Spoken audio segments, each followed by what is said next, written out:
ಅಂತಾರಾಷ್ಟ್ರೀಯ ಗಾಳಿಪಟ ಉತ್ಸವಕ್ಕೆ ಕೇಂದ್ರ ಗ್ರಾಹಕ ವ್ಯವಹಾರ, ಆಹಾರ ಮತ್ತು ನಾಗರಿಕ ಸರಬರಾಜು ಸಚಿವ ಪ್ರಹ್ಲಾದ್ ಜೋಶಿ ಹುಬ್ಬಳ್ಳಿಯಲ್ಲಿಂದು ಚಾಲನೆ ನೀಡಿದರು.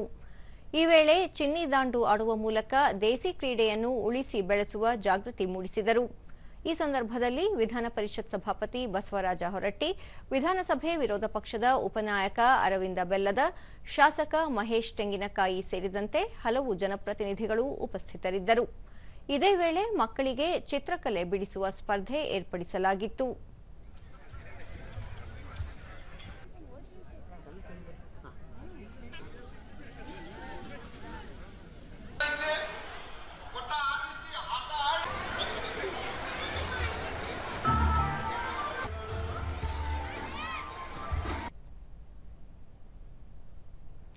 ಬಳಿಕ ಪ್ರಹ್ಲಾದ್ ಜೋಶಿ, ಗಾಳಿಪಟ ಉತ್ಸವದಲ್ಲಿ ಆಪರೇಷನ್ ಸಿಂಧೂರ ವೈಮಾನಿಕ ದಾಳಿ ಸೇರಿದಂತೆ ಹಲವು ಪ್ರಕಾರದ ಕಲಾಕೃತಿಗಳನ್ನು ಬಿಡಿಸುವ ಕೆಲಸ ಮಾಡಲಾಗುತ್ತಿದೆ. ಕಳೆದ 7 ವರ್ಷಗಳಿಂದ ಗಾಳಿಪಟ ಉತ್ಸವ ನಿರಂತರವಾಗಿ ನಡೆದುಕೊಂಡು ಬರುತ್ತಿದೆ. ಉತ್ಸವದ ಜೊತೆಗೆ ಸಾಂಸ್ಕೃತಿಕ ಕಾರ್ಯಕ್ರಮಗಳು ಜರುಗಲಿವೆ ಎಂದರು.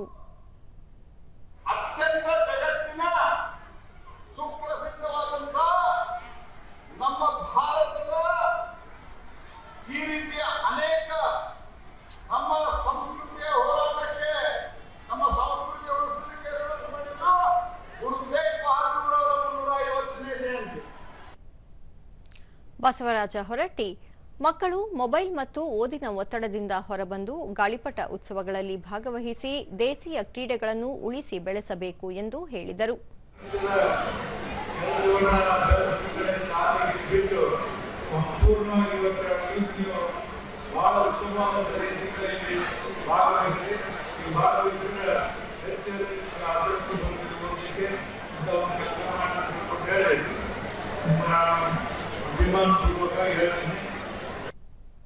ಬಳಿಕ ಸುದ್ದಿಗಾರರೊಂದಿಗೆ ಪ್ರಹ್ಲಾದ್ ಜೋಶಿ, ಪ್ರಧಾನಿ ನರೇಂದ್ರ ಮೋದಿ ಅವರ ಆಶಯದಂತೆ ಸಂಸತ್ ಕ್ರೀಡಾ ಮಹೋತ್ಸವವನ್ನು ಯಶಸ್ವಿಯಾಗಿ ಆಯೋಜನೆ ಮಾಡಿದ್ದು ಉತ್ತಮ ಪ್ರತಿಕ್ರಿಯೆ ವ್ಯಕ್ತವಾಗಿದೆ ಎಂದು ಹೇಳಿದರು.